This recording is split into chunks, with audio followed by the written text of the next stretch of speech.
அனைவருக்கும் அன்பார்ந்த வணக்கங்கள். நான் doctor Sandhya, best laser dental clinic and braces சென்டர்ல பல் மருத்துவராக இருக்கேன்.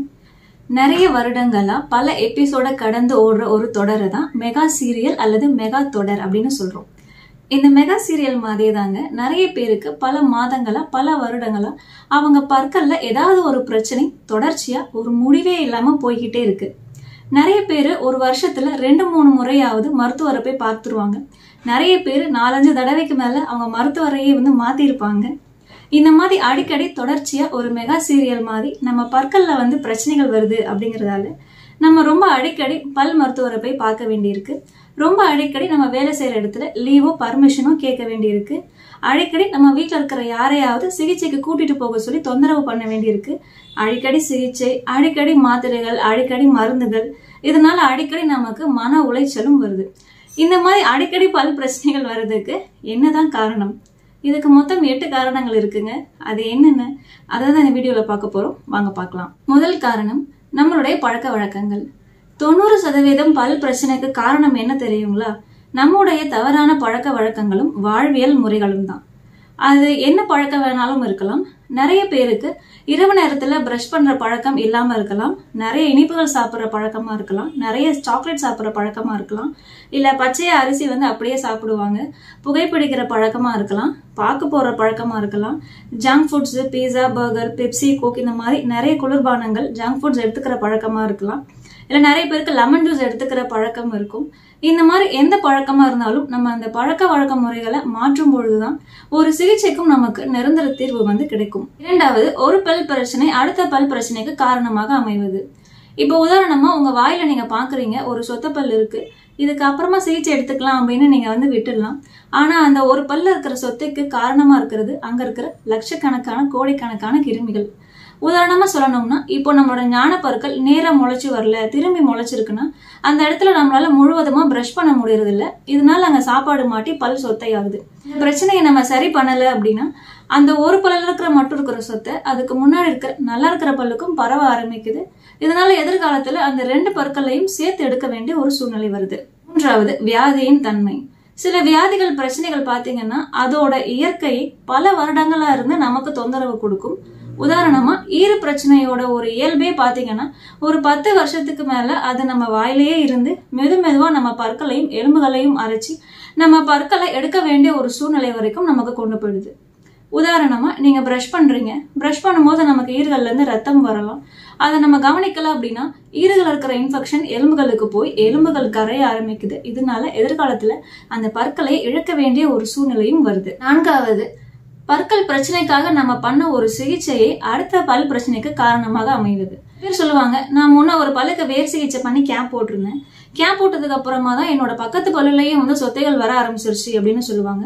இதுக்கு காரணம் என்னன்னா, வேர் சிகிச்சைக்கு அப்புறமா போடுற கேப் சரியான முறையில இல்லை அப்படின்னா வேர் சிகிச்சை பண்ண பல்லுக்கும் அது பக்கத்து பல்லுக்கும் நடுவில் உணவுப் பொருட்கள் மாட்ட ஆரம்பிக்குது. இதனால பக்கத்து பற்களும் சொத்தையாகி 2-3 வருஷத்துல அந்த பற்களுக்கு வேர் சிகிச்சை பண்ண வேண்டிய ஒரு சூழ்நிலையோ இல்ல அந்த பற்களை எடுக்க வேண்டிய ஒரு சூழ்நிலையோ வர ஆரம்பிக்குது. இதனாலதான் நம்ம மருத்துவமனையில கடந்த 2 வருடங்களா பற்களை முழுவதுமா குறைச்சி பண்ற கேப் சிகிச்சையை பண்றது கிடையாது. இதற்கு பதிலா நம்ம பயோமிமெட்டிக் கேப் அல்லது எண்டோ கேப் அப்படின்னு சொல்லப்படக்கூடிய நவீன கேப் முறையை பயன்படுத்துறோம். இதுல நம்ம பற்களை சுத்தி முழுவதுமா கரைக்கணும் அப்படின்னு அவசியம் கிடையாது. எந்த இடத்துல பற்கள் சொத்தையா இருக்கோ அந்த பகுதிகளை மட்டும்தான் இந்த கேப் வரும். எண்டோ கேப்னா என்ன, எப்படி பண்றோம், இதை பத்தின விரிவான வீடியோ ஏற்கனவே நம்ம சேனல்ல வெளியிட்டு இருக்கோம். டிஸ்கிரிப்ஷன்ல நாங்க லிங்க் கொடுத்துருக்கோம், பாருங்க. அடுத்தது பிரேசஸ் சிகிச்சை. நம்ம பற்கள் நல்ல அழகான வரிசையில இருக்கு அப்படின்னாலே அதை நம்ம நிச்சயமா சரியா பிரஷ் பண்ணி பாதுகாக்கணும். இப்போ நீங்க கிளிப் போட்டிருக்கிறீங்க அப்படின்னா நம்ம வாயில நிறைய குட்டி குட்டியா நிறைய பகுதிகள் இருக்கும். அந்த கிளிப்ல பிரஷ் பண்றதுக்கு கொஞ்சம் கடினமா தான் இருக்கும். ஆனாலும் நம்ம அதை சரியான முறையில பிரஷ் பண்ணணும். சரியா நம்ம பிரஷ் பண்ணல, ஓட்டும் தன்மையுள்ள ஸ்டிக்கி ஃபுட்ஸ் நிறைய சாப்பிடுறோம் அப்படின்னா பற்களுக்கு நடுவுல சொத்தைகள் வருது, ஈறுகள் பிரச்சனையும் வர ஆரம்பிக்குது. பிரேசஸ் சிகிச்சை பண்ணும் பொழுது நம்ம பற்களை சரியான முறையில கவனிக்கல அப்படின்னா நிறைய பேருக்கு பிரேசஸ் சிகிச்சை பண்ணி 10 வருஷத்துக்கு அப்புறமா பற்களை எடுக்க வேண்டிய ஒரு சூழ்நிலையும் வருது. அதனால பற்களுக்கு கிளிப் போட்டிருக்கீங்கன்னா பல் மருத்துவர் சொல்றபடி அதை சுத்தமா நீங்க வச்சுக்கிட்டாலே போதுமானது. உங்களோட பற்களும் ஈறுகளும் ஆரோக்கியமா இருக்கும். அடுத்தது பிரிட்ஜ் சிகிச்சை. பிரிட்ஜ் சிகிச்சையில ஒரு பல் இல்லைன்னா அந்த இல்லாத இடத்துக்கு முன்னும் பின்னும் இருக்கிற பற்களை கரைச்சி ஒரு பல்லுக்கு பதிலா 3 பற்களா கொடுப்பாங்க. இந்த பற்கள் நமக்கு பிக்சடா இருக்கும். ஆனா எதிர்காலத்துல சப்போர்ட் எடுத்த பற்கள் நமக்கு வீக் ஆக ஆரம்பிக்குது. அந்த பிரிட்ஜுக்கு இடையில சாப்பாடுகள் மாட்ட ஆரம்பிக்குது. இதனால சப்போர்ட் எடுத்த பற்கள்ல சொத்தைகள் வந்து எதிர்காலத்துல அந்த பற்களையும் கேப்பையும் எடுத்துட்டு பக்கத்துல இருக்கிற இன்னும் 2 பற்களையும் எடுத்துட்டு புதுசா இன்னொரு பிரிட்ஜ் போடுற மாதிரி சிகிச்சை வந்து மெகா சீரியல் மாதிரி போய்கிட்டே இருக்குது. 5வது, வலி இல்லை என்பதால் சிகிச்சை எடுத்துக்கொள்ளாமல் இருப்பது.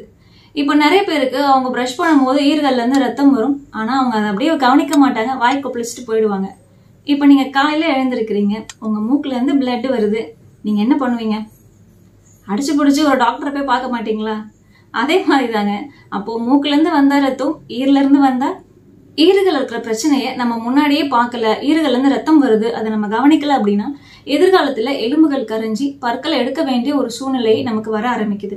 இதுவே நம்ம ஈறுகள்ல இருந்து ரத்தம் வரும்போது உடனே பார்த்திருந்தோம் அப்படின்னா பற்களை நம்ம நார்மலா சுத்தப்படுத்தி இருந்தாலே போதுமானது, அந்த பிரச்சனை நமக்கு சரியா இருந்திருக்கும். 6வது, அவசரத்திற்கு மட்டும் சிகிச்சை செய்வது.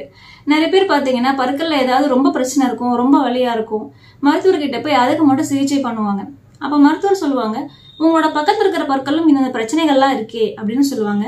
அதுக்கு பேஷண்ட் என்ன சொல்லுவாங்கன்னா, டாக்டர் நான் இப்போதைக்கு இதுக்கு மட்டும் தான் வந்தேன், எனக்கு இதுக்கு மட்டும் சிகிச்சை சொல்லுங்க போதும் அப்படின்னு நேரடியாவே சொல்லுவாங்க.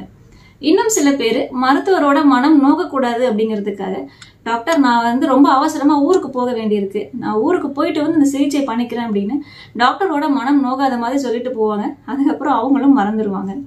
நிறைய பேருக்கு அவங்களுக்கு சிகிச்சை பண்ணிக்கணும் அப்படிங்கிற ஒரு விருப்பம் இருக்கும். ஆனா அவங்கள வீட்டுல இருந்து கூப்பிட்டுட்டு வர்றதுக்கு குடும்ப உறுப்பினர்களோட ஆதரவு ஒரு துணை இல்லாம இருக்கலாம். சில பேருக்கு சிகிச்சை பண்றதுக்கு ரொம்ப பயமா இருக்கலாம், அதனால சிகிச்சையை தள்ளி போட்டுக்கிட்டே இருப்பாங்க. ஆனா காரணம் எதுவாக இருந்தாலும் நம்ம ஒரு சிகிச்சையை தள்ளி போடுறோம் அப்படின்னா பிரச்சனையோட தீவிரம் நமக்கு இன்னும் தான் அதிகமாகுது.